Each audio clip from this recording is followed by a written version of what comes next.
Добар ден, драги ученици. Еве не повторно заедно, но во малку поинаков амбиент од она што сме вообичаено навикнати.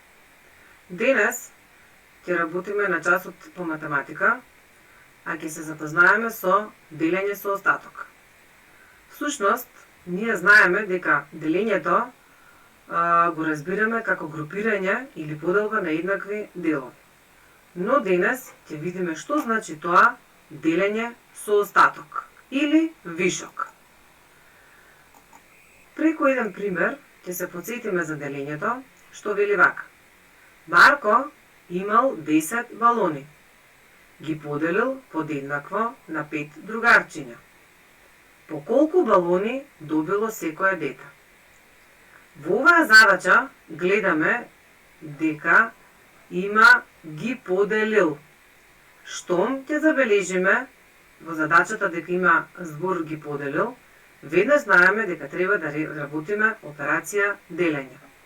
Затоа решението на задачата ќе биде 10 делено на 5 е еднакво на 2. А одговорот ќе биде секое дете добило по 2 балони. Да се потсетиме дека секоја текстуална задача мора да има решение и одговор. Одиме понатаму со една задача која што вели вака. Сара имала 9 моливи и ги поделила на 2 другарчиња. По колку моливи добило секое од нив и колку и останале на Сара?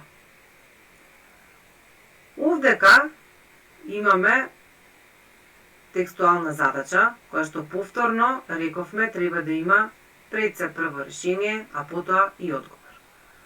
Решението на оваа задача ќе биде 9 делено на 2, затоа што кажавме има ги поделила, значи 9 делено на 2 е еднакво на 4.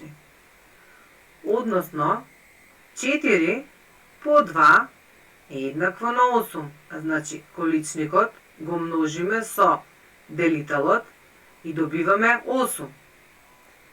Понатаму, 9 минус 8 е еднакво на 1, што е всушност остатокот во оваа задача.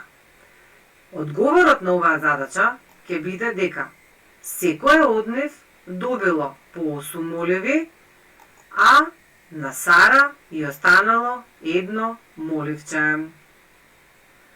Се надевам дека е јасно, но одиме со уште еден пример, кој што вели вака. Баба Мира направила 14 колачиња и сакала да ги подели на незините 4 внучиња. По колку колачиња добило секое внуче и колку колачиња и останале на баба Мира?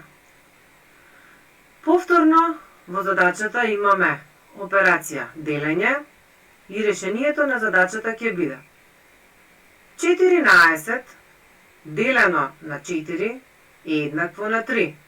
Зошто 3?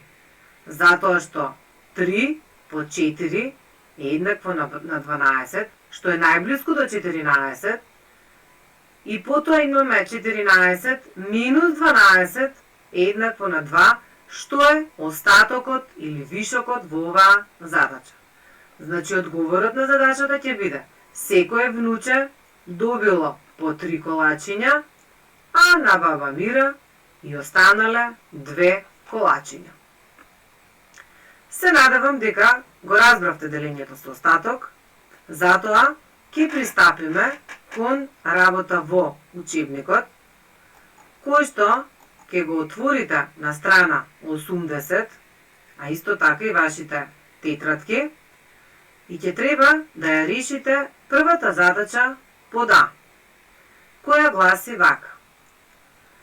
12 сендвичи им биле поделени на 5 деца.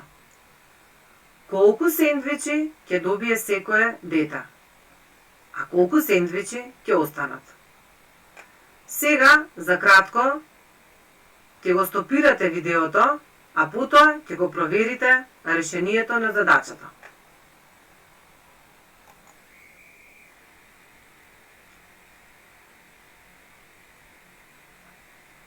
Решението на задачата е 12 делено на 5 е еднакво на 2.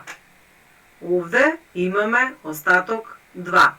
Значи секое дете ќе добие по 2 сендвичи, а ќе останат 2 сендвичи. Значи и остаток имаме 2. Сега ќе решите задачата под Б, која гласи 10 јаболка им се поделени на 3 деца. Колку јаболка добило секое дете? И колку јаболка останале? Повторно ќе ви оставам простор да ја решите и оваа задача, па ќе се проверите дали ви е точна.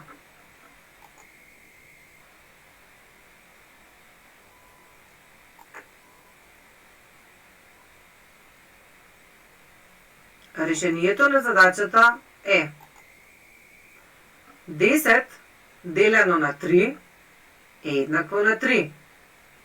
Значи, во оваа задача имаме остаток 1, затоа што 3 по 3 е 9, а 10 минус 9 е 1.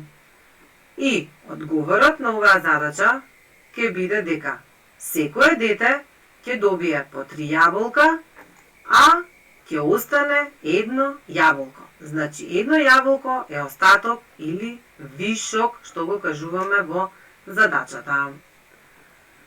Се надевам дека нема да имате проблем во понатамошно решавање на задачите, па затоа за домашна ќе имате да ги решите останатите задачи од страна 80 на учебникот, што се под В и Г, и втората задача на истата страна во учебникот.